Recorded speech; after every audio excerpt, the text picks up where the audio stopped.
Light glided across the emblem of justice carved into the stone wall. A deep voice echoed through the silence.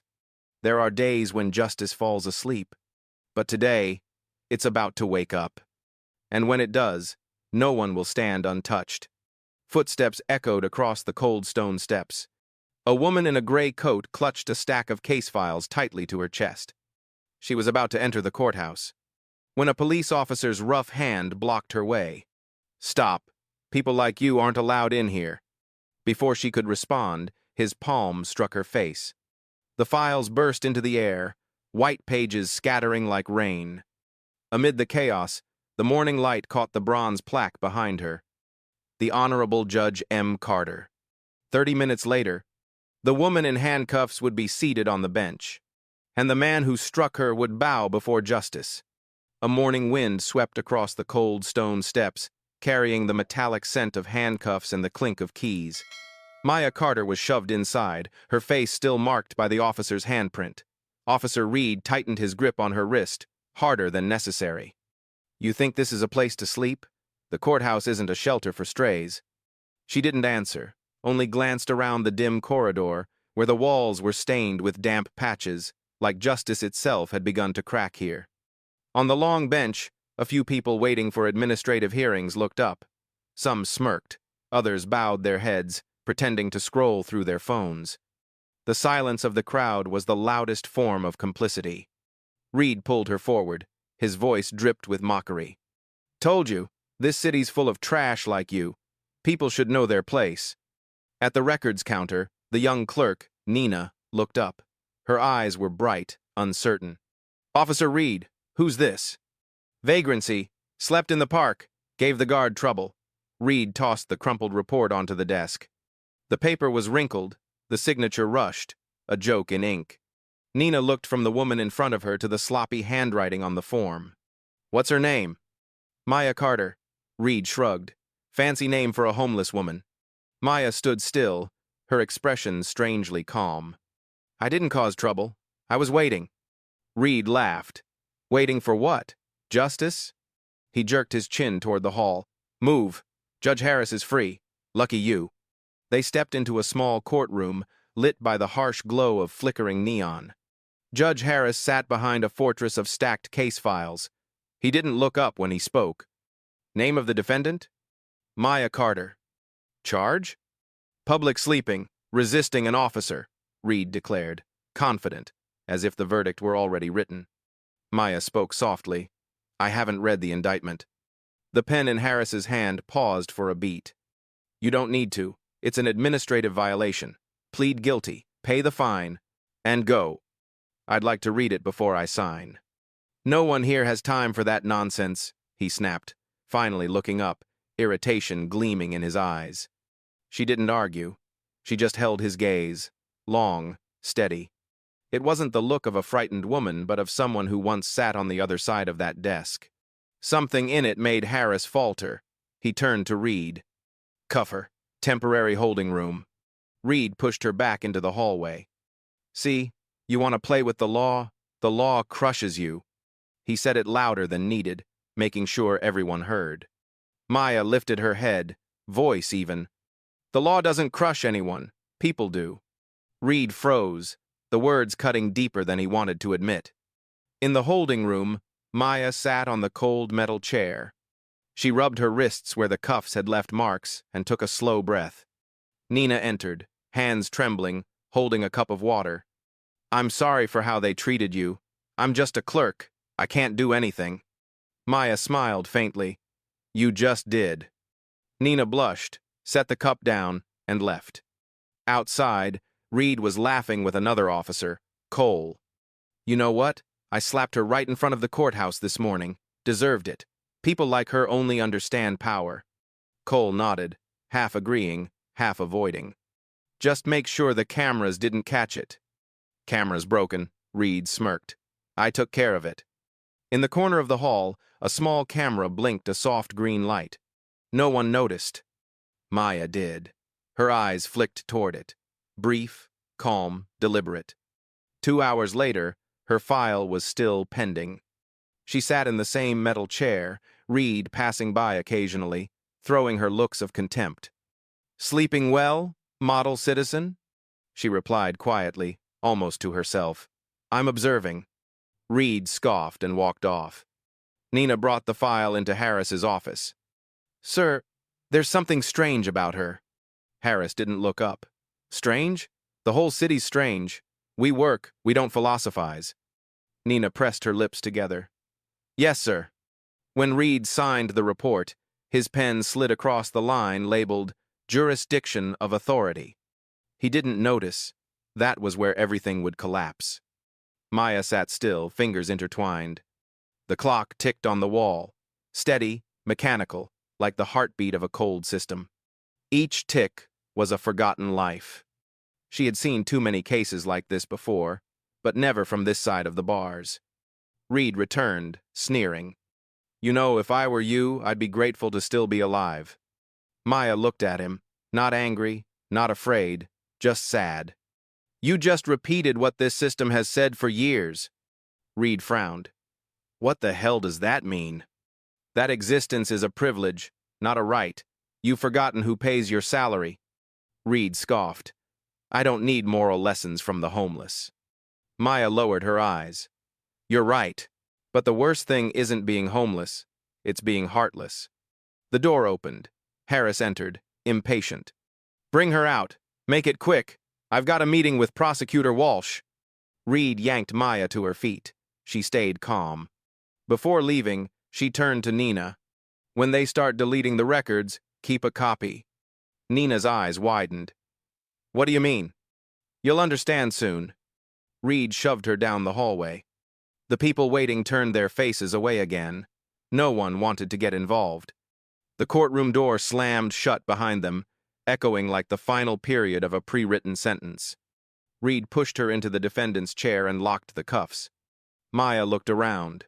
The flag hung crooked, its fabric frayed at the edge. She whispered, just loud enough for herself to hear. "Justice isn't torn. People just forgot how to mend it." Harris struck the gavel. "Court is now in session." Reed stood tall, wearing his smug grin. Walsh opened the file, voice smooth and rehearsed.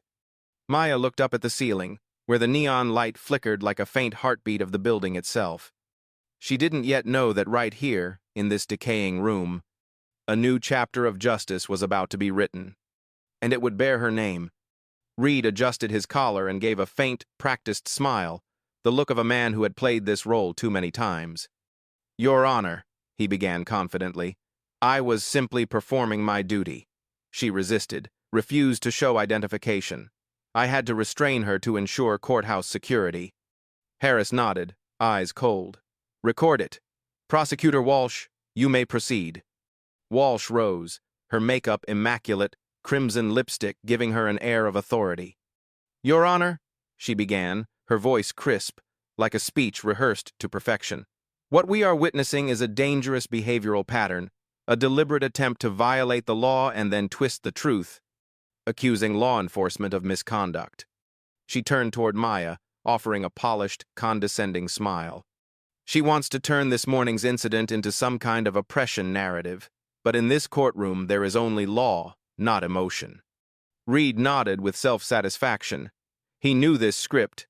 He'd performed it countless times. Just build the story. The suspect was aggressive, uncooperative, and forced his hand. That was all it took. He was always the hero, and the other, the threat. He recited it flawlessly, every lie polished like a prop. Maya had pushed, yelled, cursed, and tried to run. Each line came with fabricated proof, a video clip that started halfway through, showing Reed pretending to calm her down. In the gallery, a few people nodded, convinced. They had heard stories like this 100 times. Reed knew it and used it. "She claimed she was here for court business," he continued, "but had no ID, no credentials. We found multiple legal documents with court seals in her possession. Clearly, an act of impersonation." Walsh added smoothly, "And there are signs she was attempting to steal state documents." Maya sat still, eyes on the scratched wooden table, listening to each lie unfold, to every invisible applause from those addicted to the illusion of power. When Reed finished, Harris turned to her. Does the defendant wish to respond? Maya lifted her gaze, calm and clear. Just one question. Are you certain the video he submitted wasn't edited? Walsh let out a short, sharp laugh. She's questioning evidence now? Your Honor, she has no right to ask. Harris banged his gavel. Silence. The question is denied. Reed smirked, thinking he'd already won. He didn't realize every word he spoke was being transcribed into the very record Maya would later use to end his career. Nina, the young clerk, typed with trembling hands. She still remembered that morning, when Reed slapped Maya in front of the courthouse. She knew every word he said was a lie. But she stayed silent. Fear kept her still. Each strike of the gavel echoed like a blow to her heart. Walsh kept building her performance. Your Honor, the defendant exhibits signs of instability, rambling about distorted justice, showing delusions of grandeur. This is a typical pattern in cases of resisting arrest. Reed added, she even told me I had no conscience. Imagine, a nobody lecturing an officer. A ripple of laughter moved through the room. Harris nodded slightly, approving. Maya stayed silent. No anger, no defense, only observation. She studied them. Walsh, confident. Reed, triumphant. Harris, content in his authority.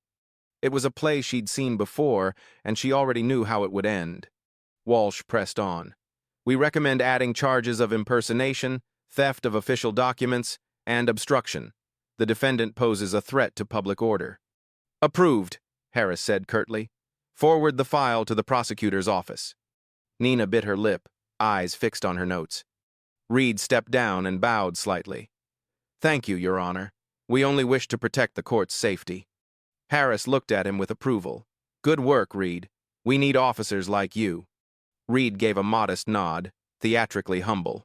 In that moment it seemed sealed. They all believed justice was on their side. Walsh turned to Maya. Do you wish to make a statement before I move for detention? Maya answered softly, No need. I only hope you're prepared for the day truth arrives. Walsh frowned. Are you threatening us? No, Maya said, her voice as calm as still water. Just reminding you, every word spoken in this room has already been recorded, and when the time comes, none of you will be able to erase it. Walsh forced a laugh. Delusional! She thinks someone's listening. Maya smiled faintly. I don't believe someone's listening. I believe truth never stays silent. Reed leaned close, whispering near her ear. Truth won't save you. I've wiped every camera. Maya tilted her head slightly. You can't delete what's in the cloud. Reed frowned. What? Nothing, she said, sitting upright, her gaze passing through him like he was a shadow. Walsh requested a recess. Harris nodded, striking the gavel. Court will stand in recess. Reed stepped into the hallway, checking his phone. Nothing unusual. He still thought he was safe. But inside, Nina quietly opened a backup file. The system's automatic upload to the city's security server that morning. The file label read, Camera 7, Main Entrance, approx. 9 a.m. She glanced at Maya, who sat motionless, hands folded, eyes steady, as if waiting for the storm. Reed returned, tapping the table lightly. So, where's your justice now? Maya met his eyes. It's coming. Slow, but certain. He laughed. I like dreamers. Not dreams, she said softly. Patience. Walsh came back, holding the file. Your Honor, I request immediate remand. The defendant poses a security risk. Granted, Harris replied. Clerk, prepare the order.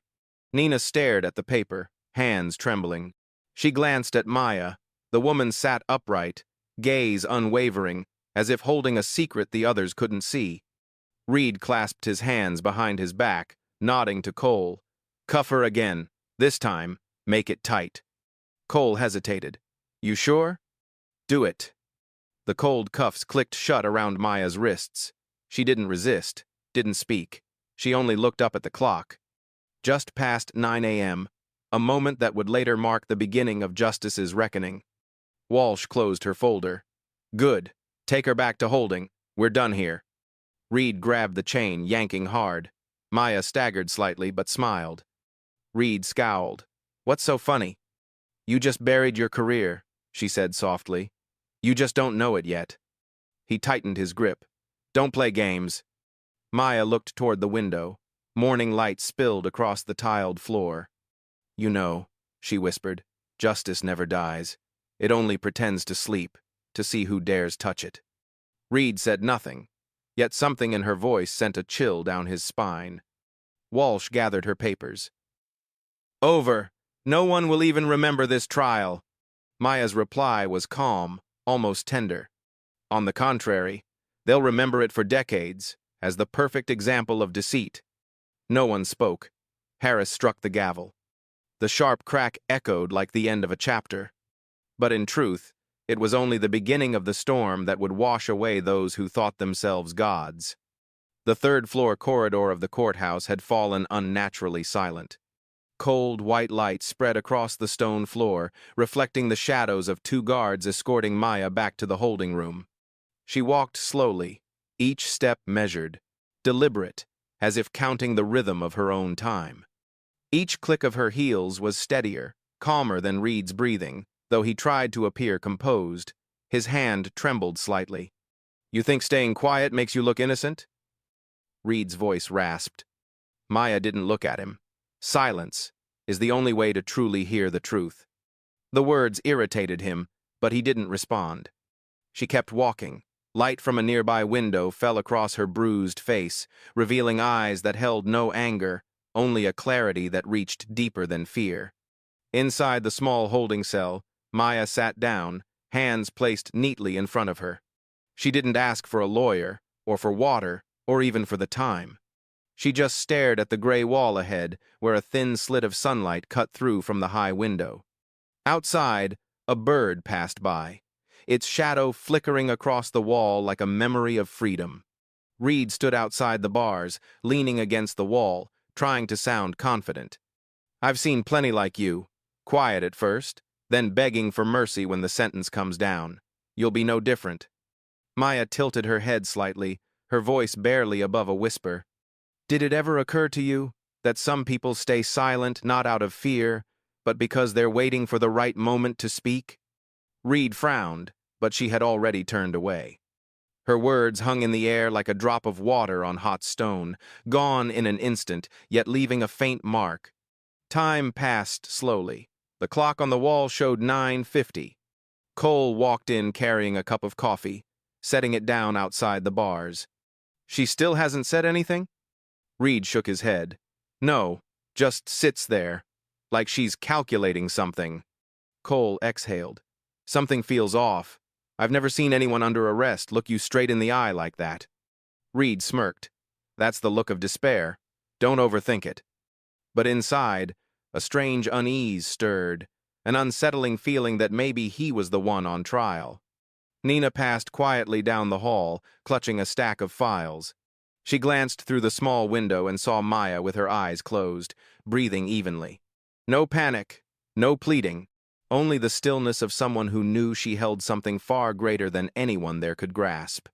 Inside the room, the clock chimed 3 times. Maya opened her eyes and whispered, "It's time." No one heard but her. She ran her fingers gently across her wrist, tracing the faint marks left by the cuffs, then lifted her head toward the door. Outside, the light had shifted, just slightly, a subtle change in the morning hue, a quiet signal that the storm was on its way. Reed sank into his chair and closed his eyes, unaware that her silence wasn't the end of the battle. It was the pause. Before justice took the stage, when the iron door opened, Maya rose to her feet. Reed stepped inside, his tone detached. You're about to see Judge Harris again. Let's hope you choose your words wisely this time. She didn't reply, only gave a faint nod.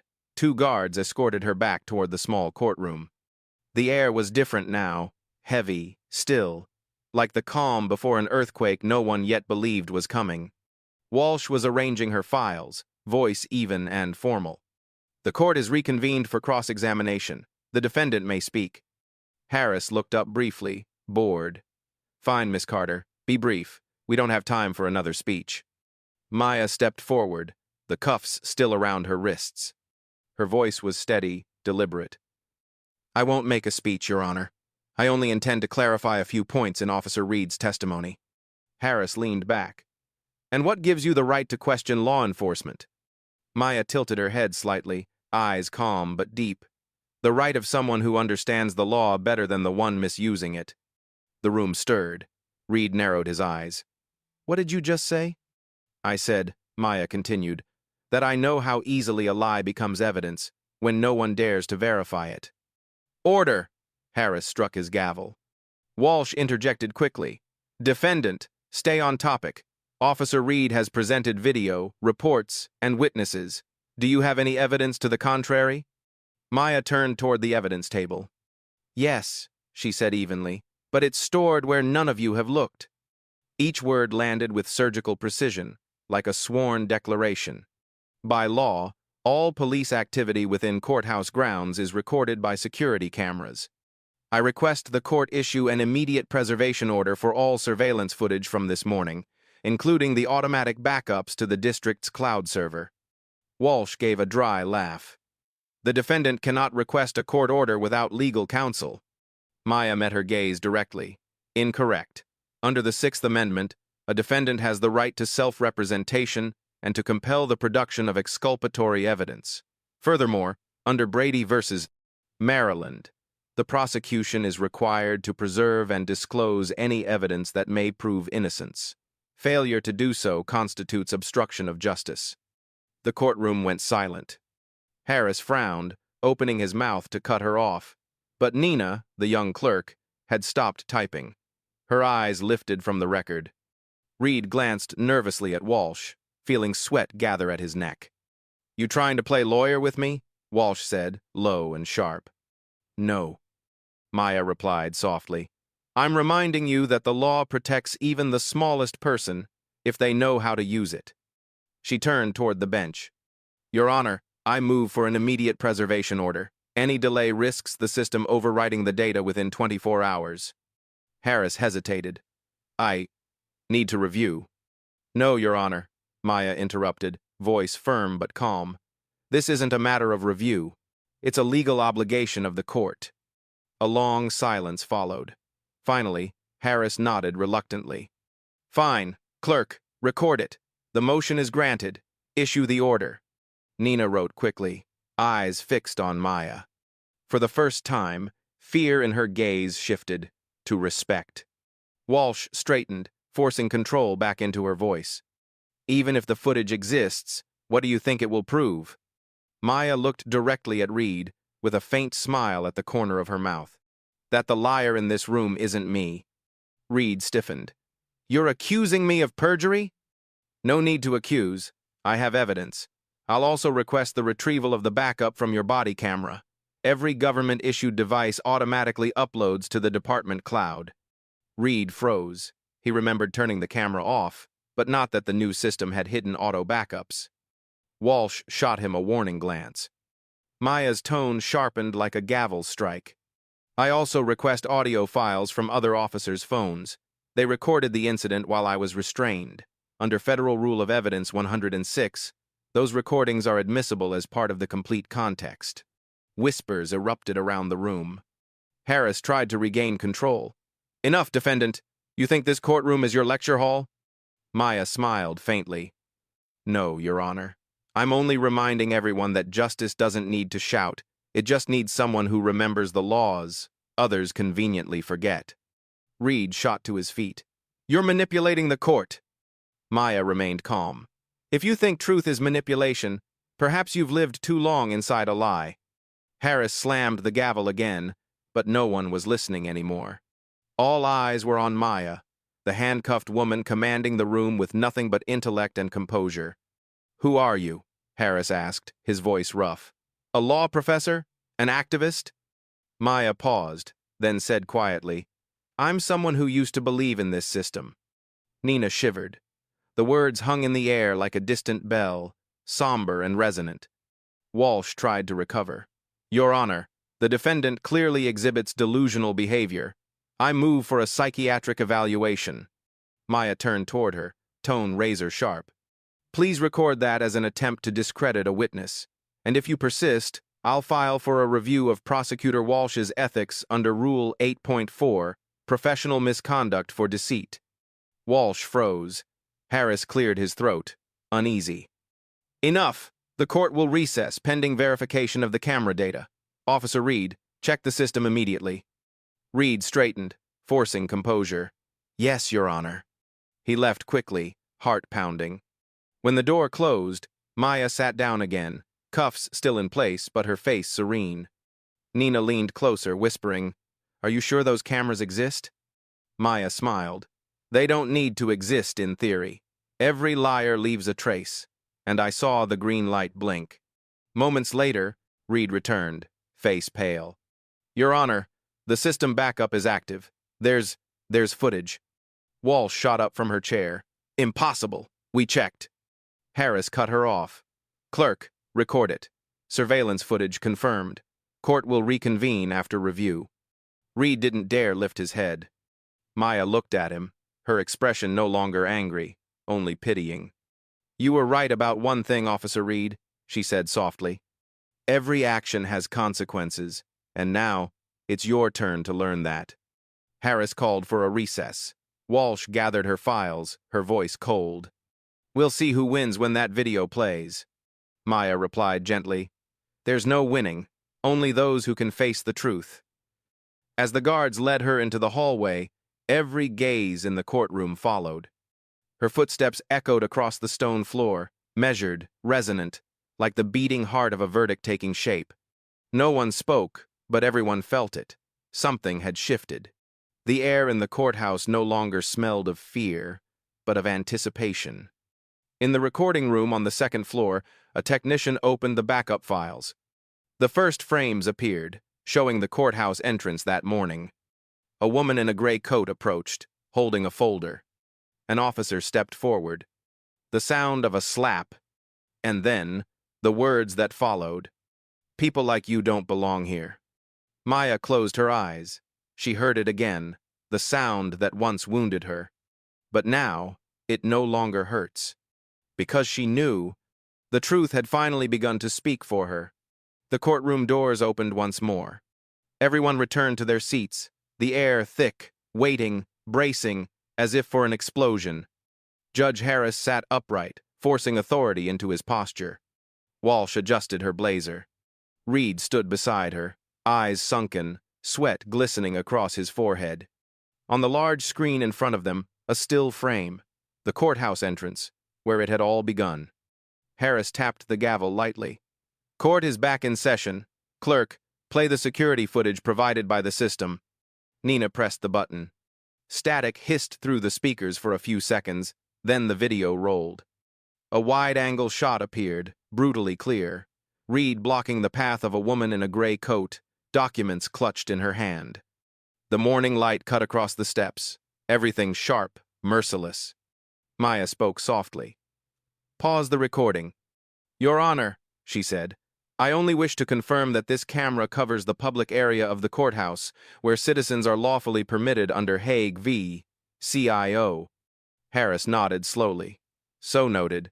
Nina resumed playback. The room held its breath. The screen showed Reed stepping forward, his voice distinct. Another stray thinking she belongs here. Then the slap, loud, crisp, echoed through the speakers, drawing gasps across the room. The folder flew open, papers scattering through the air. Reed grabbed Maya by the collar and slammed her against the wall. Walsh shot to her feet. Stop the video! This could have been altered! Prosecutor Walsh, Harris barked. You do not interrupt court-admitted evidence. Continue the playback. The video ran on. Reed's voice again, clearer now, unmistakable. Filthy people like you should be caged, not walking into courthouses. A wave of murmurs rippled through the gallery. Reed's head dropped, face drained of color. Walsh's hands trembled. She stepped back instinctively. Harris pressed a palm to his forehead. Maya rose. Your Honor, please confirm. The man in this video is Officer Reed, and the statement recorded was spoken by him? Harris's reply came heavy. It appears so. Then tell me, Maya said evenly, why is the victim of this assault the one in handcuffs, sitting at the defendant's table? Silence. A few whispers fluttered from the back rows. Harris looked around, struggling to reclaim authority. Miss Carter, you are still the defendant until truth reverses the roles, Your Honor. Maya's tone was calm but firm. And perhaps it's time I explain why I was here in the first place. She turned to Nina. Clerk, please return the documents seized from me this morning. Nina, trembling, handed her the stack. Maya opened it and pulled out a thick sheet embossed with a golden seal. This, she said, is the official hearing schedule of the Central District Court, signed by Chief Judge Carter. Harris frowned. What did you say? Maya laid the page flat on the table. According to this schedule, a disciplinary hearing regarding police conduct was set for this morning, with the presiding judge listed as me. Walsh's mouth fell open. What? Reed stared, lips quivering. Who are you? Maya reached calmly into her coat pocket, withdrew a dark brown leather wallet, and opened it. From inside, she produced a polished metal ID card, holding it up so the light revealed each engraved word.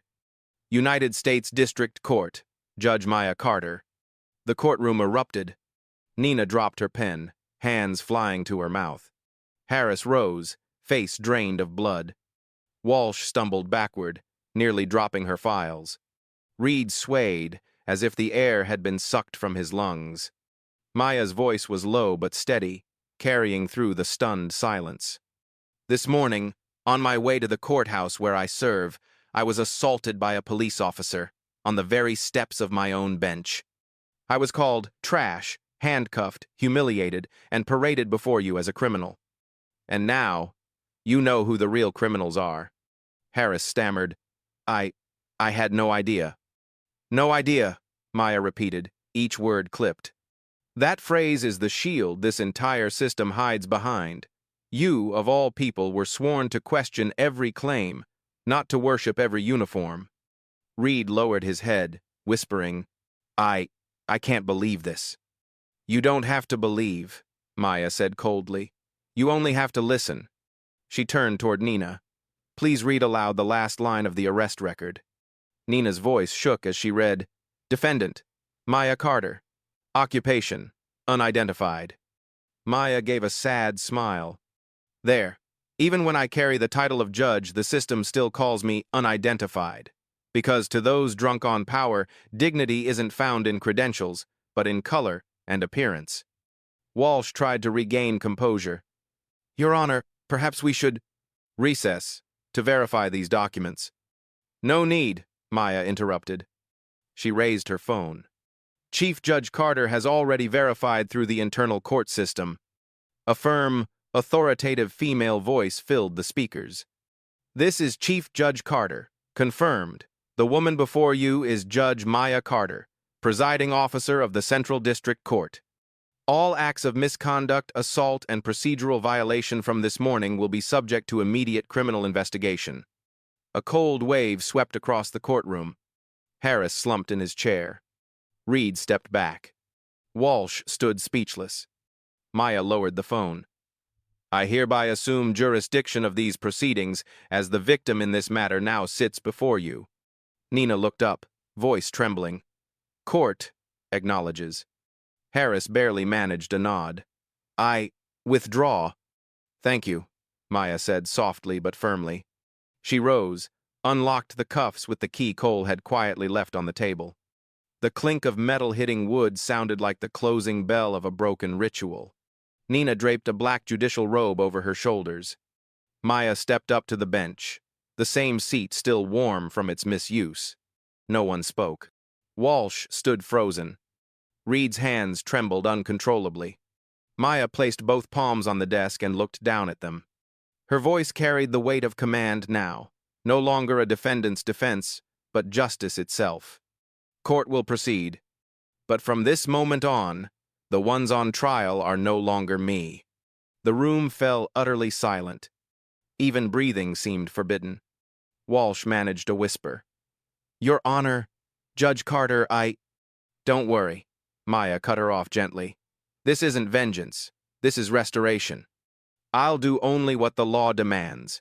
Record the truth and let the system you abused deliver its own sentence. Reed lifted his head, panic in his eyes. I'm sorry, I didn't know. Maya tilted her head slightly. How many times have you said that, officer? After destroying someone's life? No answer. Maya drew a slow breath, seated herself at the bench, and adjusted the microphone. Clerk Nina, record the minutes. This court is hereby reconvened under the lawful authority of Judge Maya Carter. The defendants, Officer Reed, Prosecutor Walsh, and all parties involved in this morning's misconduct. The gavel struck once. A thunderclap in a clear sky. The storm of justice had begun. The rear door of the courtroom closed quietly behind her. Maya stepped into the small adjoining chamber, the judge's lounge that Harris had used earlier for his breaks. The room still smelled of stale coffee and cigarette smoke. Thin shafts of light cut through the blinds, tracing long golden lines across the tiled floor. Nina followed close behind, hands trembling as she held a neatly pressed black robe. Your Honor, her voice was barely a whisper. I don't even know what to say. Maya smiled gently, taking the robe from her. Thank you, Nina. Now, I need you to do one last thing for me. What is it? Call Chief Judge Carter. Tell her I need every complaint ever filed against Officer Reed, closed or pending, and instruct the technical division to duplicate this morning's data at least 3 times. Nina nodded quickly and hurried out, her heels striking the stone floor louder than usual. Left alone, Maya sank into the chair, slipped off her shoes, and stretched her legs. The bruise on her cheek was swelling. In the mirror across the room, she saw a different woman staring back. Not a victim, not yet a victor, but the embodiment of a power reborn through humiliation. She opened a small wooden case Nina had brought. Inside lay her black judicial robe with gold trim, the same one she had worn for 23 years. Maya lifted it carefully and draped it over her shoulders. The fabric felt cold at first, then slowly warmed against her skin, beating in time with her heart. In that quiet moment, she was no longer the defendant, Maya Carter. She was once again Judge Carter, the woman who had sworn beneath the national flag to defend justice, even against her own system. The phone vibrated. The screen read, Chief Judge Carter. Maya answered, Margaret, it's me. The voice on the other end was firm, deliberate. Maya, the entire legal division is in emergency session. I've ordered every camera, and the federal server backed up. Reed's video is circulating internally. We won't be able to contain it if the press gets hold of it. Don't contain it, Maya said softly. Let it spread. Let people see what justice looks like when it's humiliated. Silence for a few beats. Then Margaret's tone lowered. Are you sure you want to preside over this case yourself? There's a clear conflict of interest. There's nothing clearer than truth, Margaret. I won't let someone else rewrite a story I witnessed firsthand. This isn't vengeance. It's transparency. A sigh came through the line. All right, I trust you. But remember, every word you speak now is being recorded. Every ruling could become precedent. Then let it be the right kind of precedent, Maya replied, and ended the call. She inhaled deeply and stood. Outside, Cole, the older security officer, waited. His weathered face showed years of duty and a trace of shame. Your Honor, I don't know how to apologize. I stood there and did nothing. Maya looked at him kindly. You have a family, a career, I understand. But justice needs someone willing to speak. Just once is enough. Cole lowered his head. If the court allows, I'll testify. I saw it, I heard it, and I'll tell the truth. Maya nodded. Thank you, Cole. Today, you chose the right side. Footsteps echoed rapidly down the hall. Nina returned, clutching a thick file and a sealed envelope of USB drives. Your Honor, all the data has been backed up, and, she hesitated, the FBI called. They've already received a copy of the footage through the automatic federal system. They'd like to speak with you. Maya raised an eyebrow. Faster than I expected. Tell them I'll call after the internal review.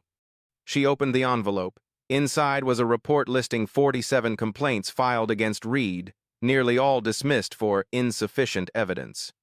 Maya skimmed each line, lips tightening. 47 times, she murmured. And today, he met someone who refused to stay silent. Nina stood still, her reflection trembling in the mirror. "Your Honor, may I be honest? When they dragged you out this morning, I was terrified. I thought, if even a judge can be treated like that, what hope does an ordinary citizen have?" Maya turned, her gaze both gentle and resolute. "That's exactly why I can't be afraid. If I am, they'll think violence is permission. But if I stand, they'll be forced to look at themselves." As she spoke, Maya signed a new order. Retrial order. Case No. 3249, Officer Reed. The final line wavered slightly, but remained clear. Federal retrial authorized. Presiding Judge, Maya Carter. She set down the pen, her eyes alight in the quiet. In the adjacent room, Reed sat hunched, while Walsh tried to calm him. "Just breathe. We'll argue she overstepped, that she's emotionally compromised as the victim." "No," Reed cut in, voice hoarse. "You don't understand. That look in her eyes, it wasn't vengeance. It was the look of someone about to read a sentence I can't escape." The door opened. Harris entered, his robe folded over one arm, his face pale. "Reed," he said quietly, "get a lawyer. Say nothing more. She's signed the retrial order and requested an FBI criminal probe. As for me, I've submitted my resignation." Walsh stared. "Resignation? Why?" "Because I sat on the bench of justice," Harris said softly, "and failed to recognize when justice was standing right in front of me." In the judge's chamber, Maya tied her hair back and pulled the robe tight over her shoulders. The warm light caught her bruised face, but her eyes shone with fierce clarity. She glanced at the clock. It was nearly time to return. To herself, she whispered, "No one has the power to insult dignity. Not today. Not ever." She stepped out. Each footfall sounded like a drumbeat down the corridor. Nina and Cole followed silently behind. As Maya neared the main doors, the muffled noise inside swelled, an ocean rising before the storm. They knew she was coming. Cole pushed the doors open. "All rise," he commanded, voice steady and strong. Maya entered. Midday light streamed through the tall glass panes, glinting off her black robe's golden trim like a freshly burnished crown. She was no longer the woman slapped on the courthouse steps. Before them stood the living embodiment of justice itself. Once struck down, now risen stronger than ever. The sound of the door opening echoed like the beginning of a new chapter. Cole stepped in first, his deep voice firm and resonant. "All rise. The United States District Court is now in session, presided over by Judge Maya Carter." The announcement cracked through the silence like thunder under a clear sky. Everyone rose, not out of fear, but out of an instinctive reverence for something sacred entering the room. Maya Carter walked steadily toward the bench, her black robe with golden trim flowing lightly behind each step. The bruise on her cheek remained, but her eyes burned with unshakable light. She took her seat and tapped the gavel once. "This court is now reconvened. Defendants, Officer Reed, Prosecutor Walsh, and any individuals involved in this morning's misconduct." No one breathed. Reed kept his head down, fists clenched. Walsh stood rigid beside him, lips trembling, her facade of composure collapsing. Maya's gaze swept across the courtroom, slow, deliberate, piercing through every face, every soul. "Before we proceed," she began, voice calm yet commanding, "I need to make one thing clear. Justice recognizes neither color, nor rank, nor title. It knows only the truth. And today, the truth has presented itself." She nodded to Nina. The large screen lit up, replaying the full security footage, this time with the original audio. Reed's voice cut through the air, sharp and unmistakable. "Filthy people like you belong in cages." The slap followed, the crack of skin against skin. The struggle, the handcuffs. Every metallic clink, every harsh breath filled the chamber like an accusation. Maya struck the gavel. "Stop!" She fixed her eyes on Reed. "Officer Reed, do you recognize the voice in that video?" Reed's voice shook. "Yes, Your Honor." "Would you like to amend the sworn testimony you gave earlier?" He lowered his head. "Yes, I lied." A wave of murmurs swept through the gallery. Walsh stepped forward, desperate. "Your Honor, Officer Reed acted under pressure. He may have—" "Pressure?" Maya's tone sliced through the air. "What kind of pressure justifies a law officer replacing reason with violence and calling a citizen trash? What kind of pressure excuses contempt for humanity itself? Answer me, Miss Walsh." Walsh's mouth opened, but no words came. Her eyes darted across the room for rescue, but none met her gaze. Maya turned to the side of the room where Harris sat, no longer in robes, just a man stripped of authority. "Judge Harris," she said evenly, "this morning you occupied this very seat. You accepted a charge without verifying identity, without reviewing evidence, without a single question. Do you have anything to say?" Harris stood slowly, voice thick with regret. "I was wrong. I let power blind me. I resign, Your Honor." Maya nodded once. Mistakes can be forgiven when courage meets accountability, but silence in the face of injustice is never innocent. She turned to the prosecution's table. "Miss Walsh, do you still wish to maintain the charges you filed against me this morning?" Walsh swallowed hard, whispering, "No, Your Honor. I withdraw them all." "Thank you," Maya said quietly. "But what you just withdrew wasn't an indictment. It was your integrity." Her back straightened. Her voice rose, not loud, but resonant enough to fill the room. "This court recognizes that all involved parties committed perjury, abuse of authority, and grave ethical violations. Based on the evidence presented, this court orders the immediate suspension of Officer Reed and Prosecutor Walsh and authorizes a federal investigation into their acts of violence, defamation, and discrimination." No one moved. Reed collapsed into his chair, shoulders trembling. Maya watched him for a long moment, then spoke softly, each word deliberate.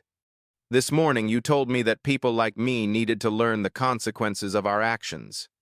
Now, Officer Reed, it's your turn, because you've just redefined that very lesson." Her gaze swept across the courtroom again, voice firm yet calm. "Justice requires no weapon. It needs only light. And today, that light has entered the very room where power once thought itself untouchable." Behind her, Nina stood still, eyes glistening. She had never heard anyone speak with such serenity. No rage, no vengeance, only faith in truth itself. Cole stepped forward, standing tall. His voice rang deep and steady. "Let it be known, this is the day justice returned." Maya inclined her head. "Thank you, Mr. Cole. From this day on, everyone who enters this courthouse will understand. The honor of justice doesn't live in the robe, but in how we treat the weakest among us." She lifted the wooden gavel. The light caught the engraving on its handle. Justice is blind, but she sees all. The strike echoed, low, powerful, reverberating through the old stone walls. In that instant, everyone, even those who had mocked her hours earlier, stood frozen. They knew they had witnessed something rare. A moment when justice itself, flesh and blood, had risen among them. Maya looked over the room one last time. "This court will recess briefly. When we return, we will speak not only of today's truth, but of the years it has been buried." She rose and stepped down from the bench. No one dared sit until the door closed completely behind her. Once again, Cole's voice filled the room. "All rise." And this time, they rose not out of duty, but out of genuine respect. The courtroom was packed when Maya returned. Word had spread like lightning. The judge who was handcuffed this morning was now presiding over the very case that humiliated her. Reporters crowded the hallway outside. Inside, no one dared speak above a breath. Reed sat hunched at the defendant's table, his police uniform wrinkled, hands trembling. Prosecutor Walsh stared at the floor, her usual arrogance drained away. Maya took her seat on the bench. Sunlight from the high window slanted across her face, brushing the bruise that had yet to fade. She struck the gavel lightly, her voice clear and steady. "This retrial is now in session. Subject: systemic misconduct in law enforcement under the authority of Officer Daniel Reed and his associates." There was no need for a preamble. She nodded to Nina. The large screen flickered to life, displaying a spreadsheet, rows of numbers that somehow silenced the crowded room. In over 10 years of service, Maya read, Officer Reed made 1,089 arrests. 87% involved Black or Latino individuals. In 63% of those cases, the reports document the use of force. In all remaining cases, only 12%. A low murmur swept through the room, then vanished when she continued. 432 cases were dismissed for procedural violations, evidence tampering, or constitutional breaches. And the total compensation paid out by the county for his conduct exceeds $2.4 million. Reed bowed lower. Walsh swallowed hard. Maya gestured again. Nina opened the second file, audio and video recordings from the FBI received only minutes earlier. Through the speakers came men's voices, Reed's among them, from previous arrests. Look at this one, another mouthy kid who thinks rights matter. Don't bother turning the cam on, it's just more paperwork. If they complain, who's gonna believe them anyway? Each sentence pierced the air like a blade. People in the gallery gripped their seats. Some lowered their heads in shame. These recordings, Maya said slowly, were extracted from the police department's internal archive, all automatically backed up to federal servers, meaning none of it can be erased. She opened another file. A video played of a frightened teenager being pulled over by Reed. The boy explained, voice shaking, that he was late for school. Reed yelled, forcing him to his knees. Laughter echoed from other officers before the clip cut to black. Walsh's hands trembled. Your Honor, those clips could be— There is no could be, Maya cut in, voice like steel. All carry FBI authentication codes, and, Officer Reed— She fixed him with her gaze. Don't tell me you don't remember, because I have your report, stating that this boy attacked an officer. Reed opened his mouth, but no words came. Maya nodded to Nina. On screen appeared the line, Complaint No. 23, Dr. Michael Jones, several years prior. Dr. Michael Jones, Maya said, was arrested by you simply for walking outside his home at night. He died 2 years later of heart failure, never cleared of the charge. But this morning, you showed me who you truly are, and reminded me of every person you've ever spoken to the way you spoke to me. She lifted a thick file, pages of complaints, signatures shaky, sometimes just crooked marks from people who couldn't write. They wrote as if shouting into a void. Every line, beaten, insulted, wrongfully detained, stamped with the same words, unsubstantiated. And now I understand why. Because when they cried for help, you were the one holding the gavel. Reed's voice cracked. I only followed procedure. No, Maya interrupted, her tone glacial. You followed instinct, the instinct of a man who mistook power for permission to despise. This morning you didn't act as an officer. You acted as an enemy of human dignity. She rose, resting a hand on the stack of files. Her voice rang with authority. But this is only the beginning. When you claimed the cameras were broken, you forgot this courthouse operates under multi-layer surveillance. All data from this morning has been archived on 3 separate servers, one of which automatically transmitted to the U.S. Department of Justice. At her signal, Nina played the next video, from the body camera of Cole, the older security officer. It showed Reed striking Maya. In the background, Cole's voice trembled. Don't do that, Reed. She's not resisting. The image froze. Reed's raised hand, Maya's turned face, eyes open and unflinching. The room was deathly silent. From the back row, Harris, no longer a judge, just a man, murmured, Dear God. Violence, Maya said, each syllable landing like a hammer, is not an accident. It's a choice. And this morning, Officer Reed, you chose the wrong person. Nina stepped forward with a sealed envelope. Maya opened it and withdrew a letter bearing the Department of Justice seal. This document, she announced, arrived 10 minutes ago. Under Title 18, U.S. Code, Section 242, Deprivation of Rights under Color of Law. Officer Daniel Reed is hereby charged with assault, perjury, and violation of civil rights. Furthermore, a federal investigation is being launched into the entire police department under his command.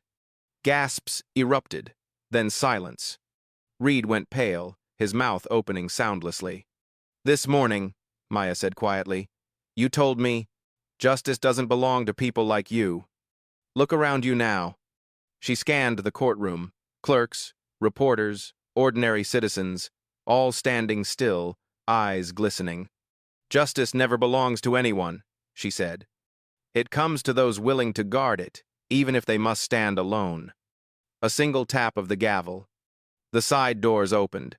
2 federal marshals entered with gleaming silver handcuffs. "Officer Daniel Reed," one said formally, "you are under arrest for assault, civil rights violations, and perjury before a federal court." Reed did not resist. When the cuffs locked around his wrists, he let out a faint sound, as if the clink of metal weighed heavier than any verdict. Maya watched, her face solemn, not triumphant. "Don't think I take joy in seeing you bound," she said softly. "I grieve for all those who only wake up when everything is lost." Suddenly, Walsh stood. "Your Honor, Carter, let me testify. I was wrong. I believed the system blindly, and I want to help repair it." Maya nodded once. "Your admission will be entered into the record. And you, Miss Walsh, will lead the review of every case Officer Reed ever touched. Redemption still exists, but this time, it must be real." Nina stepped forward. "Your Honor, the media is waiting outside. They're asking if you wish to make a statement." Maya glanced around, at Reed being led away, at Harris bowing his head, at Walsh silent in shame, at citizens standing motionless in awe. "There's no need," she said gently. "The true statement isn't in my words. It's in the moment everyone here realizes. Justice never stays silent." She looked out across the room. "But we're not finished. What happened this morning is only the surface of a much deeper wound. I hold in my hands the names of victims, the verdicts that were bent, the testimonies rewritten. And we will open every file, restore every name." Nina nodded firmly. "Yes, Your Honor." Maya set the gavel down, her voice low but resolute. "Court is adjourned. By the end of the day, I will sign the order for a special federal inquiry.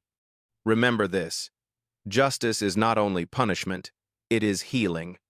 And today, justice has finally begun to speak." She stepped down from the bench, her footsteps echoing, heavy, resonant, like a heartbeat through stone.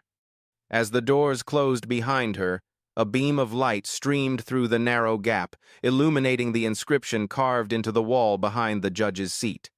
"Justice may be delayed, but it cannot be denied." And for the first time in years, everyone present believed it wasn't just a motto, it was the truth.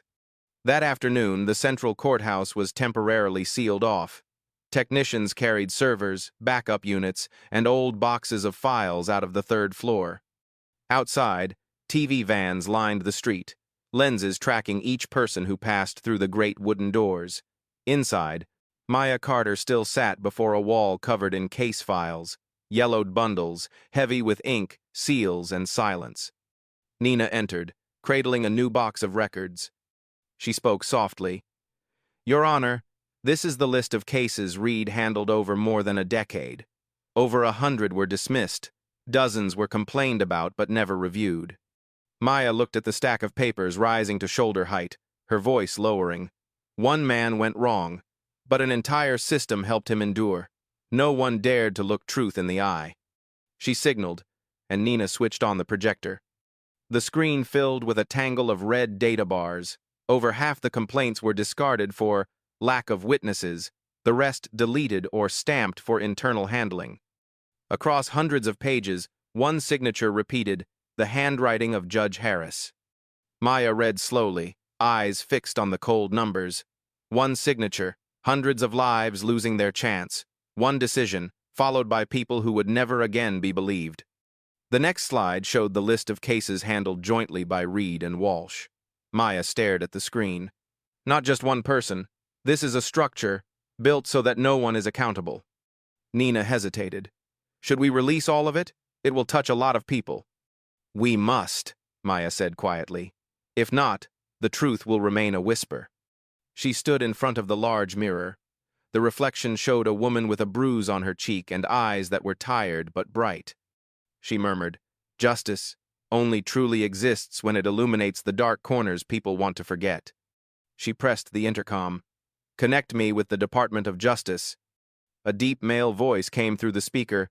"Yes, this is Henderson. I need a federal investigation into this entire institution. Judges, prosecutors, police, anyone involved in deleting data or manipulating evidence. Extract all system access logs for the past several years." "We've already begun, Your Honor," Henderson replied. "The Attorney General would like to speak with you on a video call in a few minutes." "I'll be ready." Cole stepped in, holding 2 cups of hot coffee. "I know you rarely drink coffee in the afternoon, but today might be an exception." She took one, smiling. "Thank you, Cole. I heard you once filed a complaint about Reed." "That's right. I saw him beat a man right outside the gate. I reported it to Harris, and it sat in archives for a year." "You stayed anyway?" Cole nodded. "If the good leave, only the bad remain." Maya fell silent. The words made the air feel heavier. Nina came in again, a red envelope in hand. "Mr. Harris left this before he left." Maya opened it. The shaky handwriting read, "I knew everything but stayed silent for fear of losing my career. Now I understand a career built on fear is the grave of honor. I am ready to cooperate." She folded the letter and said softly, "Late, but still courage." She turned to the whiteboard and wrote 3 large words: "Systemic collapse." Not just Reed, not just Harris or Walsh. The whole apparatus has rotted from a chain of silences. Nina asked, "So where do we start?"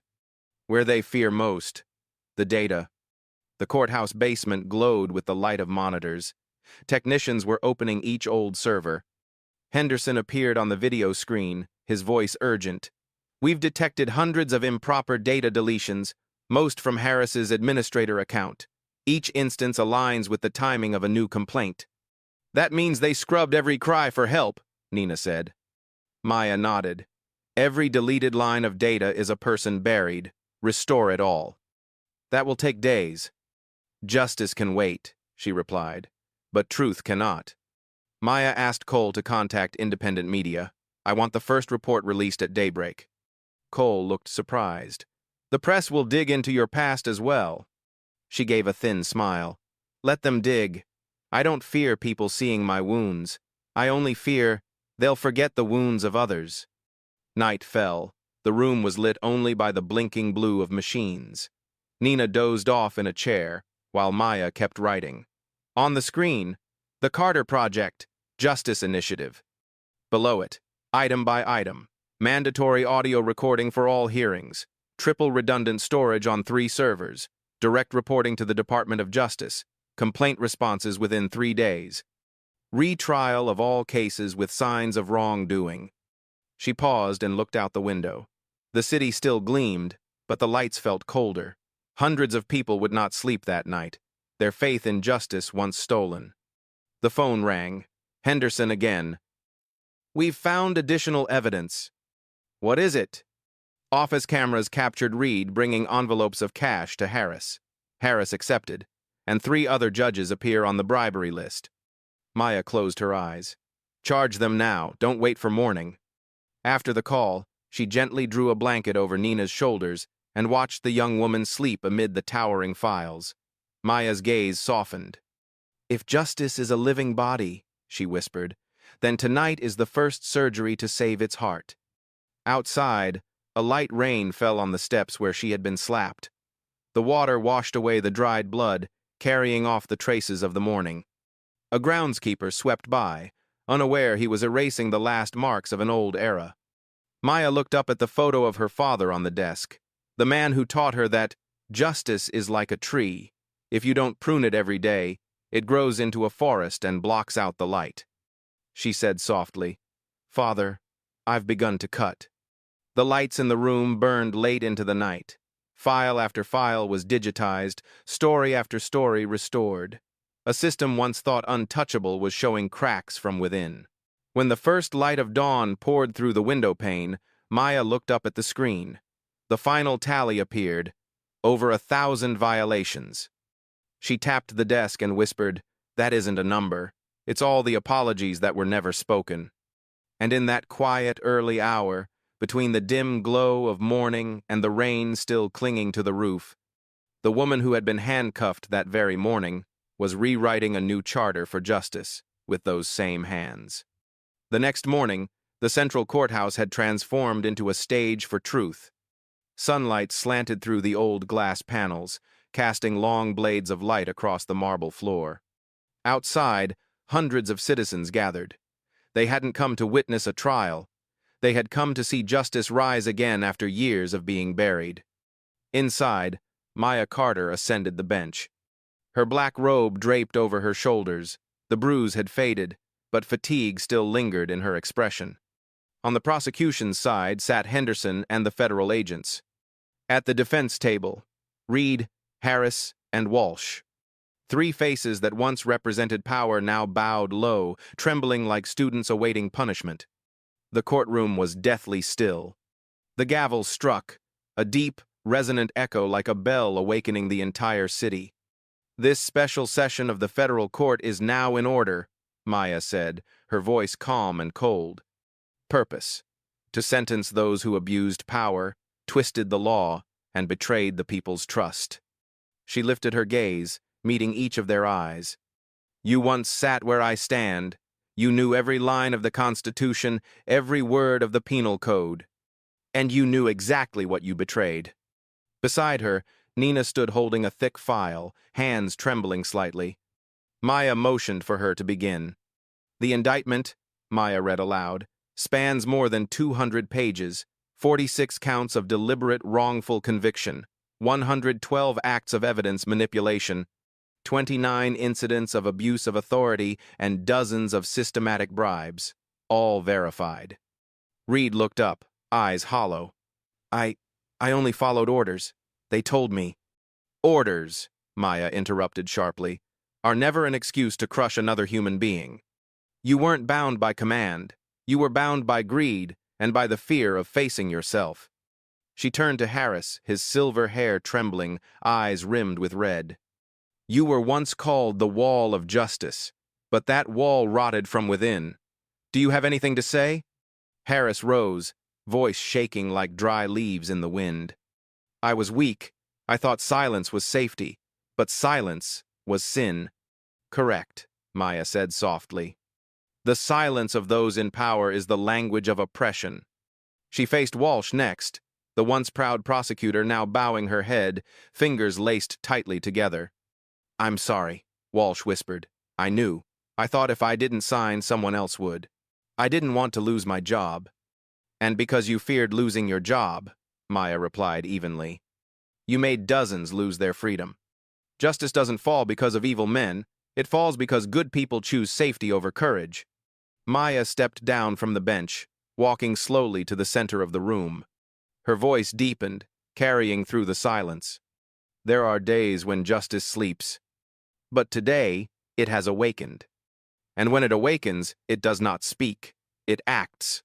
She nodded to Henderson. He rose, reading from the official sentencing order. "Upon full review of evidence, the court declares, Officer Daniel Reed is sentenced to over 20 years in federal prison for assault, civil rights violations, and perjury.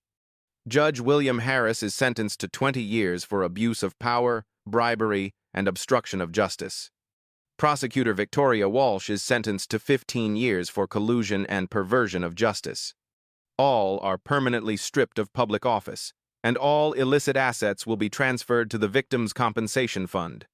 Murmurs rippled through the crowd, then quieted as Maya struck the gavel again. She looked at the three as federal officers moved to escort them up.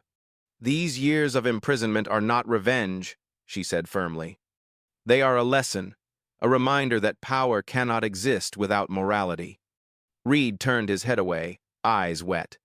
Harris lowered his head in shame. Walsh whispered through tears, "I hope you'll do better than we did." Maya answered quietly, "I'm not better. I simply haven't forgotten my oath." The sharp click of handcuffs echoed through the chamber.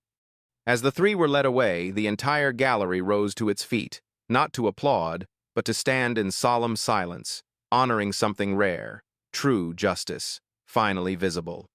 Maya returned to the bench, her tone steady but resolute. This trial does not merely close a case, it opens a chapter. From this day forward, every courthouse in this district will be placed under federal oversight. All case files will be digitized. Every act of misconduct will be prosecuted as a federal crime. And above all, the public's trust will be rebuilt, not through promises, but through action. She paused, her gaze shifting toward the live broadcast cameras. If anyone ever believed justice was just a symbol carved into stone, look around. It lives here, in this room, in the eyes of those who refuse to give up. The final gavel struck. Court adjourned. Maya removed her robe and walked out. Outside, people stood shoulder to shoulder along the courthouse steps. When she appeared, silence fell again. Then one by one they straightened, placing hands over their hearts. No cheering, no slogans. Only a soft wind rustling the papers scattered across the steps, each bearing the same words: justice hits back. She stopped at the final stair, gazing at the sun breaking through the clouds. A faint smile touched her lips, not of victory, but of someone who had finally seen light after a long storm. Beside her, Cole's quiet voice broke the silence. "You did what the whole system was afraid to do." Maya replied, low and certain. "No, we did. Justice belongs to no one. It survives only when someone still believes, even if it's just one person." She descended the marble steps, sunlight glinting off the dust still clinging to her robe. In the distance, the church bells began to ring through the morning wind. And for the first time in many years, the city heard the sound of faith again. Months later, the city was unrecognizable. No more protests outside the courthouse. No more barricades hastily erected whenever a verdict sparked outrage. Instead, quiet mornings. People could now walk past the courthouse without bowing their heads in fear. Beneath the new bronze plaque at the gate, a single steel-engraved line read, "Justice is not only to be declared, it must be defended every day." Inside, sunlight poured through tall windows, spilling across the stone hallway where Maya Carter walked slowly. In her hands, another thick file, though this one was not an indictment. It was the Carter Reform Plan, a proposal that had just been approved unanimously by the U.S. Senate. Nina walked beside her, eyes glowing. "Do you know, ma'am? Since the program launched, hundreds of courts nationwide have adopted independent oversight systems. Even law schools are redesigning their curriculum around civic accountability based on your model." Maya smiled faintly. "Because they've seen something rare, truth that refused to stay buried." They stopped before the courtroom where it all began. A small bronze plaque hung neatly on the wall, engraved with simple words, "Where Justice Awoke." Beneath it, the Honorable Judge Maya Carter.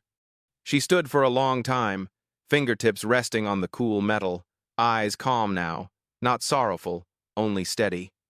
Down the hall, Cole was speaking to a group of interns, the first class of the Future of Justice program, founded by Maya herself.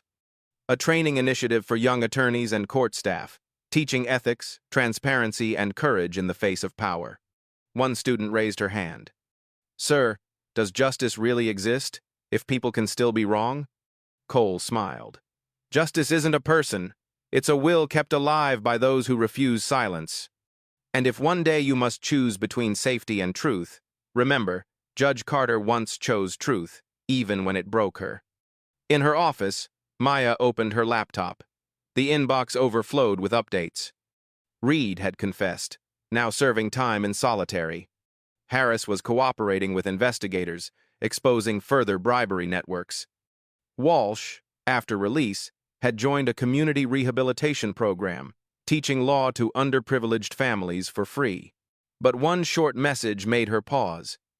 "Inmate Reed requests a personal meeting." Nina noticed. "Will you see him?" Maya was silent for a moment, then nodded.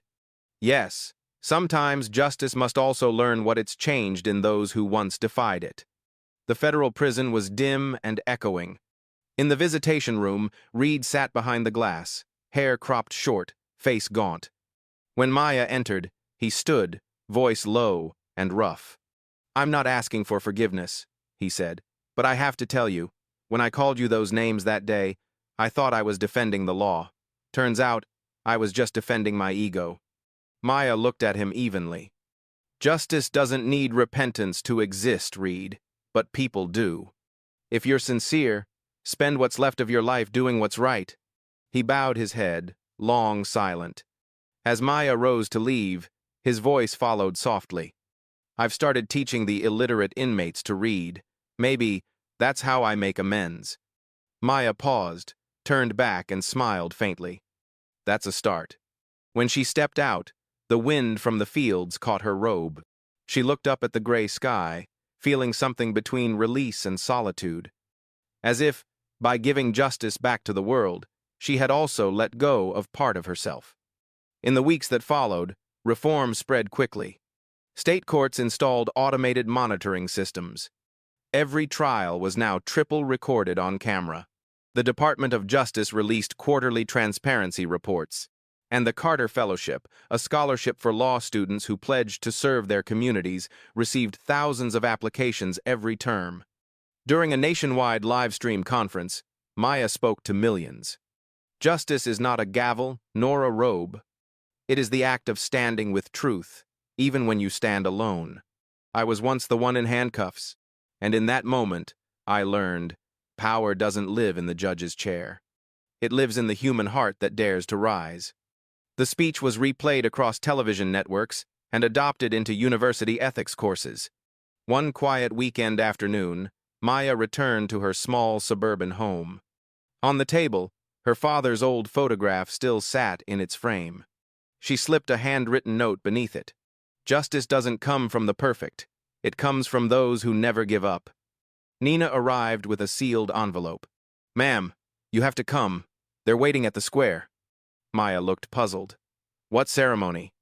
Nina smiled. "They're renaming the courthouse." That evening, the plaza was packed. The sunset bathed the marble steps, where Maya once fell, in gold. People of every color, trade, and age gathered before the building, now unveiled with its new name. The Carter Federal Courthouse. The red curtain fell. The crowd erupted into applause. Maya stood motionless, eyes glistening, not with pride, but with peace. Every bruise, every silence, every loss had meant something. A young boy approached, clutching a hand-drawn paper. A gavel and the words, "Justice means courage." He held it out to her. "You made me believe good people can win." Maya knelt, resting a hand on his shoulder. "No, sweetheart. It's people who believe, like you, who make the good win." As night fell, lights illuminated the courthouse. The crowd softly sang "Amazing Grace." Maya closed her eyes, the music and wind weaving together, not a prayer for the past, but for the future. On the courthouse roof, a flag fluttered in the evening breeze. Beside it, a small plaque shimmered under the light. Here, justice found its voice. And beneath the gentle glow of the night, the woman once struck, once handcuffed, once dismissed, stood as a symbol of truth's quiet endurance. Not because she was a judge, but because she proved that even when justice is strangled, it can still breathe again. If someone, just one person, dares not to be silent, in the hush that followed, Maya whispered to herself, "No victory lasts forever, but each generation can keep justice alive for one more day." The bells tolled through the night. People lifted their faces to the sky, where the courthouse lights stretched upward like a soft, glowing constellation. A city once afraid of power, now bowed, finally, to the truth. And in that moment, everyone knew. This was not the end of a story. It was the beginning of a legacy. Late at night, when the city had fallen asleep, only the golden light from the new courthouse shimmered against the glass. On the bronze plaque at the gate, 4 engraved words still glowed in the dark. "Justice hits back." Inside, Maya Carter sat alone in her office, no longer in her judge's robe, just a woman before an old wooden desk. On it lay the gavel, once a symbol of authority, now worn by time. She turned it gently in her hand, her thumb brushing over the small cracks. Each mark was a day of struggle, a story closed but never forgotten. She whispered, as if to an old friend. Maybe justice needs rest too, but only long enough to rise again. The door creaked open. Nina stepped in, carrying 2 cups of tea. "You're still here? Everyone's waiting outside to see you off." "I just needed a few more minutes. Tomorrow morning I fly to Washington. The Department of Justice invited me to advise on the National Reform Program." "Really? That means what we started here will reach the whole country?" "No," Maya said softly. "It means justice has found its voice again." They sat together.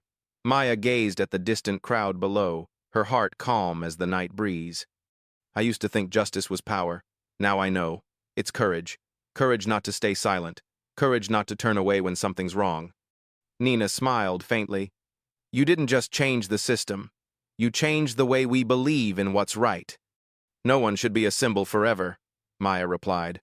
"One day, someone else will take my place, and that's how it should be. Justice doesn't need a face. It only needs someone willing to carry it forward." She walked slowly down the corridor. When she reached the large mirror, her reflection stared back. No bruises, only quiet light in her eyes. Maya smiled, then stepped through the main doors. Outside, the square was radiant. Hundreds of people stood still, no cheering, no chanting, just watching her descend the marble steps. Among them were faces once wrongfully convicted, once silenced, now free. Cole approached, his voice trembling. "Judge Carter, no one's afraid of the courthouse anymore. They came here tonight because they believe." Maya nodded. "That's the most beautiful verdict of my life." A young reporter stepped forward, microphone shaking. "Ma'am, if you could leave just one message for the next generation, what would it be?" Maya looked around, then spoke slowly. "Speak up. Record what's wrong. Protect the powerless, even if you don't know their names. Because justice is not anyone's privilege. It's everyone's responsibility. And if one day you find yourself standing alone for what's right, remember, that's the sign you're standing where the world needs you most." The square fell silent. Then applause rippled outward like a wave. A child lifted a hand-drawn sign. "Justice means courage." Maya looked at it and smiled. "I used to think justice was a destination. Now I know. It's a journey every one of us must keep walking." If this story moved you, remember, justice doesn't live only in courtrooms. It lives in how we live each day. Every small act, every word spoken at the right time can begin a change. We tell true stories of courage, kindness, and justice. Where there is darkness, there must be light. And sometimes, one voice of truth is enough to guide millions. Be that voice. If you believe justice deserves to be heard, like to spread this story, share it so others know hope still exists. Comment your thoughts, because every comment is a voice. And don't forget to subscribe so you never miss the next true story. Where courage and justice meet. Justice has no voice of its own. It borrows the voices of those brave enough to speak the truth. Be that voice. Like, comment, share, subscribe, and keep walking forward into the next chapter of justice.